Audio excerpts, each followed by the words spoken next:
جزاکم خیر الجزا۔ اب ہماری لسٹ میں صرف 3 مقالہ نگار رہ گئے ہیں، ایک آن لائن پڑھیں گے اور 2 ان کے بعد ہیں۔ میں اب جناب ڈاکٹر فیصل نذیر صاحب جو دوحہ قطر سے تعلق رکھتے ہیں، ان کا عنوان ہے میڈیا میں مسلمانوں کی منفی تصویر کشی اسباب و تدارک، وہ اپنا مقالہ پیش کریں گے آن لائن، ہم ان کا استقبال کرتے ہیں اور اب وہ اپنا مقالہ پیش کریں۔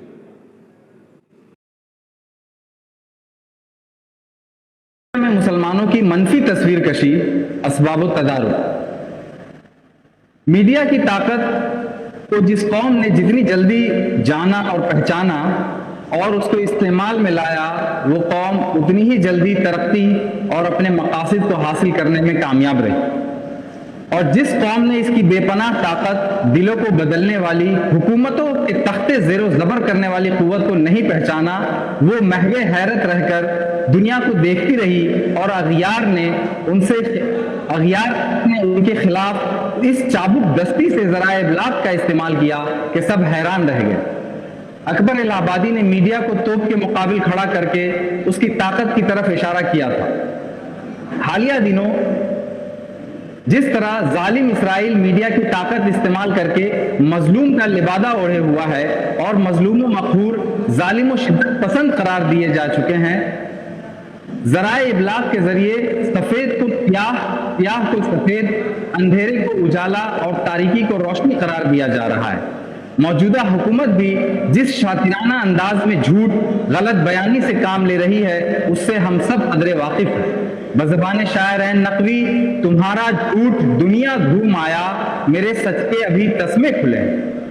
ہم سب جانتے ہیں کہ میڈیا کی بہت ساری اقسام ہیں، جیسے کہ print media, electronic media, photo media, mobile media. ان میں سے موجودہ دور میں جو سب سے زیادہ مؤثر میڈیا ہے وہ فلم میڈیا ہے، کیونکہ اس کے اثرات بہت گہرے ہوتے ہیں۔ ناظرین کو اپنے نظریے کا قائل بنانے پر اس صنف کو مکمل قدرت حاصل ہے۔ برین واشنگ اور عوامی ذہن سازی کا اس سے بڑا پلیٹ فارم کوئی نہیں، لہٰذا موجودہ حکومت اور ان کے حامی اس کا استعمال مکمل زور بازو سے کر رہے ہیں۔ گزشتہ سالوں میں پردہ سیمی پر آنے والی فلمیں جیسے کہ دا کشمیر فائل، دا کیرلا اسٹوری، 72 ہورے، ہم دو ہمارے 12 اور دیگر بہت ساری ایسی فلمیں منظر عام پر آئی جو لفظ جہاد، تبدیلی مذہب کے موضوع پر مسلمانوں کے خلاف غلط بیانی اور نفرت انگیزی پر مبنی تھی۔ اس کا نتیجہ سماج پر یہ ہوا کہ سینکڑوں موب لنچنگ، ہجومی تشدد، مدارس و مساجد پر حملہ، اماموں کا قتل اور روزانہ اس طرح کے واقعات رونما ہوتے رہے کہ الامان والحفیظ، اور ان سب کے پیچھے میڈیا کی بے پناہ قوت تھی۔ ایسے میں میڈیا کو سمجھنا، اسے استعمال کرنا، غلط بیانی کا پردہ فاش کرنا ہم سب پر لازم ہو جاتا ہے۔ فلموں کی اثر انگیزی اور اس کے بے پناہ طاقت کو اثر انداز نہیں کیا جا سکتا۔ علامہ اقبال نے سینما اور فلم کے اس ساحرانہ اثر کی طرف اشارہ کرتے ہوئے بہت پہلے کہہ دیا تھا، وہی بت فروشی، وہی بت گری ہے، سینما ہے یا صنعت آزری ہے۔ جب ہم تدارک کی بات کرتے ہیں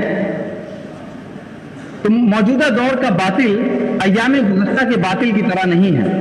اس عصر کا دشمن پیغ و سنا سے لیس نہیں، بلکہ معلومات اور ٹیکنالوجی سے مسلح ہے۔ آج کی جنگ نظریاتی جنگ ہے، it's a war of perspective and narration. اس دور کا ابرہہ کعبہ ڈھانے نہیں، بلکہ اہل کعبہ کے دل و دماغ اور اعصاب میں احساس کمتری پیدا کرنے آیا ہے، انہیں احساس ذلت اور خوف میں مبتلا کرنے آیا ہے۔ اس سے لڑنے کے لیے، اسے ترکی بترکی جواب دینے کے لیے ہمیں ویسے ہی ہتھیار اختیار کرنا ہوں گے، اور اس کے لیے ضروری ہے کہ ہم میڈیا کی ابتدائی تعلیم اور تعارفی کورس کو شامل کریں۔ میڈیا لٹریسی کے بارے میں جاننا ضروری ہے، اور اس کے لیے یہ بھی ضروری ہے کہ ہم وقتاً فوقتاً میڈیا کے تجربہ کار افراد کو اور بلا کر مدارس میں ان کے لیکچر کرائیں۔ میڈیا کی ہر لمحہ بدلتی صورتحال پر تبادلہ خیال بھی طلبہ کے لیے مفید ہو سکتی ہے۔ موجودہ دور میں میڈیا مینیپولیشن اور ڈیجیٹل مینیپولیشن کا ہے۔ اس دور میں ایڈیٹڈ ویڈیو، تصاویر،